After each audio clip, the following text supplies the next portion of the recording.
Assalamualaikum dan salam sejahtera. Berita Pagi Sarawak edisi Selasa 8 Februari bersama saya Firdaus Arash Idris. Pelan Strategi Pembangunan Pasca COVID-19 PCDS 2030 mampu dicapai dengan kerjasama erat dan penglibatan sektor swasta. Ketua Menteri Datuk Patinggi Tan Sri Abang Johari Tun Openg memberitahu kerajaan negeri telah mengatur pelbagai strategi rapi bagi memastikan pelan pemulihan ekonomi pasca pandemik ini berkesan. Ini jelasnya melalui sektor tenaga termasuk hidrogen, metanol, minyak dan gas. Ia dijangka bakal mewujudkan hingga 15,000 peluang pekerjaan baru. Notwithstanding the success of projects implementation, Sarawak economy will not grow and accelerate without the support from the private sector. The private sector has to play their roles to add value to our initiative.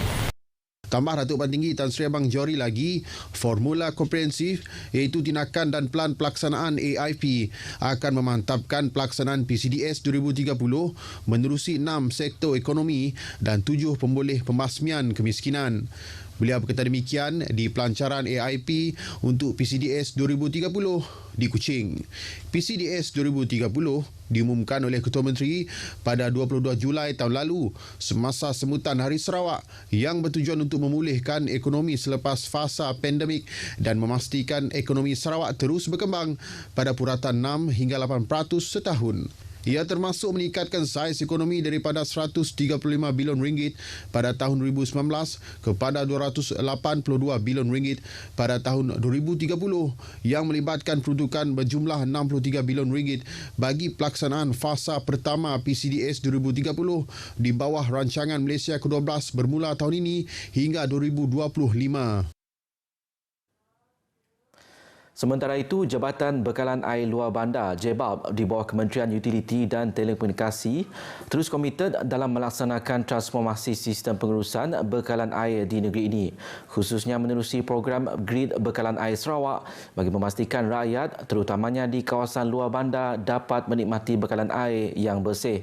Program tersebut merupakan perancangan jangka panjang yang bertujuan untuk menambah baik sistem grid bekalan air sedia ada yang merentasi zon selatan hingga zon utara Sarawak bagi memenuhi keperluan air di seluruh negeri. Menurut Menteri Utiliti dan Telekomunikasi Datuk Julaihi Nerawi, JBAB telah pun merangka perancangan jangka pendek, sederhana dan panjang untuk menambah baik sistem bekalan air di seluruh negeri sekaligus menyelesaikan isu bekalan air melalui pelaksanaan program Grid Bekalan Air Sarawak, projek-projek rakyat, projek bekalan air alternatif Sarawak, SAWAS dan program pendigitalan JBAB Sarawak. Dalam pada itu, beliau juga memberitahu kerajaan negeri membelanjakan sebanyak 150 juta ringgit setiap tahun sebagai subsidi kepada harga jualan bekalan air bersih di seluruh negeri, khususnya membabitkan kawasan luar bandar.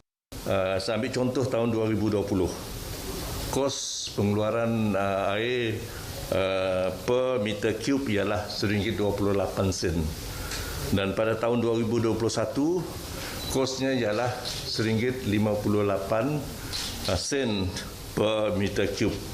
Tetapi air yang bayaran yang dikenakan kepada pengguna konsumer ialah sebanyak 44 sen sahaja. Dan ini bermakna bahawa kadar subsidi itu adalah tinggi. Misalnya 84 sen. Jadi per meter cube ya. Maknanya kalau kita ambil secara keseluruhannya, setahun Kerajaan Sarawak memberi subsidi sebanyak 150 juta ya, kepada pengguna air di kawasan luar bandar. Tambahnya, selain melaksanakan pelbagai penambahbaikan kepada sistem bekalan air luar bandar, subsidi tersebut merupakan usaha kerajaan negeri yang sentiasa prihatin dengan keperluan rakyat. Datuk Julaihi berkata demikian selepas melakukan lawatan kerja ke ibu pejabat JBAB di Kuching. Turut hadir ialah Menteri-Menteri Muda Utiliti dan Telekomunikasi, Datuk Liwan Lagang dan Datuk Dr. Abdul Rahman Junaidi serta pengarah JBAB, Insinyur Chang Kwet Sian. Bermula tahun ini, Hari Wanita Sarawak akan disambut pada 8 Mac setiap tahun. Menteri Pembangunan Wanita, Kanak-kanak dan Kesejahteraan Komuniti, Datuk Seri Fatimah Abdullah berkata, sambutan itu adalah bertujuan untuk meraihkan dan menghargai pencapaian wanita serta sumbangan mereka dalam pelbagai bidang, khususnya yang telah mengharumkan nama Sarawak dan Malaysia amnya. Datuk Seri Fatimah menjelaskan setelah bertukar dari Biro Wanita ke Jabatan Wanita dan Keluarga Sarawak, sambutan Hari Wanita buat pertama kalinya diadakan di Luar Kuching dan Miri dipilih menjadi lokasi sambutan tersebut tahun ini. Selain itu, katanya selaras dengan tema Hari Wanita tahun ini iaitu Ekspresi Tinta Wanita, sebuah naskah terbitan JWKS akan dilancarkan dengan tajuk Sarawak Women in Scholarly Writing. Ujarnya lagi, Ketua Menteri Datuk Patinggi Tan Sri Abang Johari Tunopeng dan Puan Sri Datuk Amar Juamani Tunku Bujang dijangka menghadiri majlis berkenaan yang bakal diadakan pada 8 Mac depan. Datuk Seri Fatimah berkata demikian dalam sidang media selepas mempengerusikan mesyuarat Jawatankuasa Induk Hari Wanita 2022 di Miri. Beliau turut maklumkan sambutan tersebut akan disiarkan secara langsung melalui pelbagai platform antaranya saluran rasmi Facebook selain seramai 350 orang jemputan dijangka hadir. Sementara itu, sambutan Hari Wanita 2022 juga akan disertai oleh wanita-wanita dari 42 daerah seluruh Sarawak secara serentak yang akan disiarkan secara maya. Kanak-kanak yang berumur 5 hingga 11 tahun telah menerima vaksinasi mereka dalam program imunisasi COVID-19 kebangsaan kanak-kanak PIC Kids di bahagian Miri semalam. Menurut kenyataan daripada Menteri Pengangkutan merangkap Menteri Bertanggungjawab dengan Jawatankuasa Pengurusan Bencana bahagian Miri, Datuk Seri Lee Kim Shin, Pejabat Kesihatan bahagian Miri telah menerima bekalan awal vaksin Pfizer kanak-kanak pada 29 Januari lalu untuk digunakan dalam PIC Kids ini. Datuk Seri Lee berkata vaksin Pfizer-BioNTech digunakan untuk PIC Kids berikutan hasil dapatan kajian klinikal menunjukkan keberkesanan sebanyak 90.7% dan berupaya untuk meningkatkan tindak balas imun yang tinggi terhadap jangkitan wabak COVID-19. Selain itu, jelasnya program vaksinasi kanak-kanak ini memerlukan 2 suntikan dos vaksin dengan selang masa 8 minggu selepas dos pertama selain tempoh pelaksanaannya disasarkan selama 6 bulan.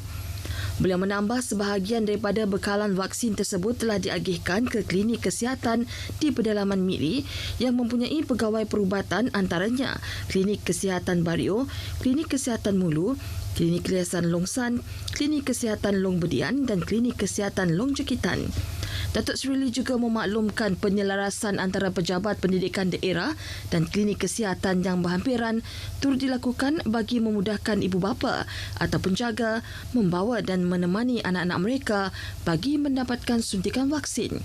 Terdahulu, Hospital Miri telah memberi suntikan vaksin COVID-19 kepada kanak-kanak berumur 5 hingga 11 tahun yang mempunyai komorbid di Hospital Miri pada Sabtu lepas. Bagi kanak-kanak yang tidak bersekolah dan berumur 5 hingga 11 tahun pula, ibu bapa atau penjaga boleh membuat temujanji vaksinasi di mana-mana klinik kesihatan. Manakala bagi kawasan pedalaman, ketua kampung, tuai rumah atau kapitan diminta untuk mengenal pasti kanak-kanak di kawasan masing-masing yang berusia 5 hingga 11 tahun dan salurkan maklumat berkenaan kepada klinik kesihatan yang berhampiran.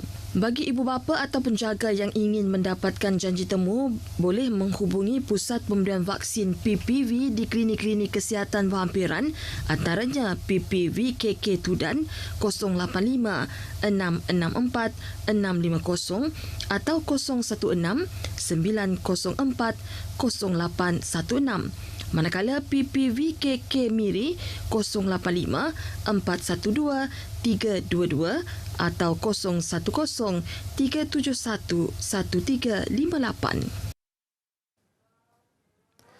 Kadar jangkitan harian COVID-19 di Sarawak terus mencatatkan peningkatan dengan 84 kes direkodkan semalam menjadikan jumlah kumulatif kes iaitu 253,087.